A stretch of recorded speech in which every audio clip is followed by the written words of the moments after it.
Semmoisina hetkinä, kun se sun mieli alkaa kertoa sulle semmoista tarinaa, että sä et pysty, sä et osaa, sä et onnistu, niin niihin hetkiin on olemassa todella hyvä keino, tavallaan millä sä lähdet vakuuttamaan sen sun mielen, että tää ei ole totta.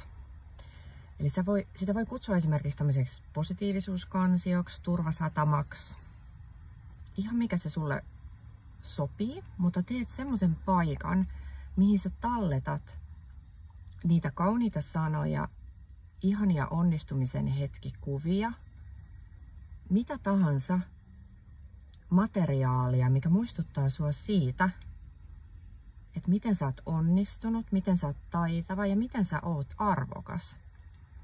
Ja kun se sun mieli ja se epäilys hiipii niinä heikkoina hetkenä, niin avaa se kansio.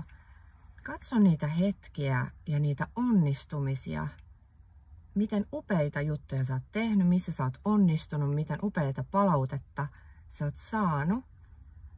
Niin se on todistus taas sille sun mielelle, että sä oot arvokas, sä oot riittävä ja sä oot just hyvä semmosena kuin sä oot. Niin testaa tätä ja kokeile, miltä se sun tilanne, alkaako se yhtään helpottaa ja mitä fiiliksiä se alkaa herättää, kun sä laitat tavallaan sille sun ajatukselle vastaan ja sä todistat, että se ei ole oikeassa, vaan sä itse voit määrittää, kuka sä oot, eikä sitä määritystä tee se sun mieli. Tsemppiä ja ei muuta kuin kokeile.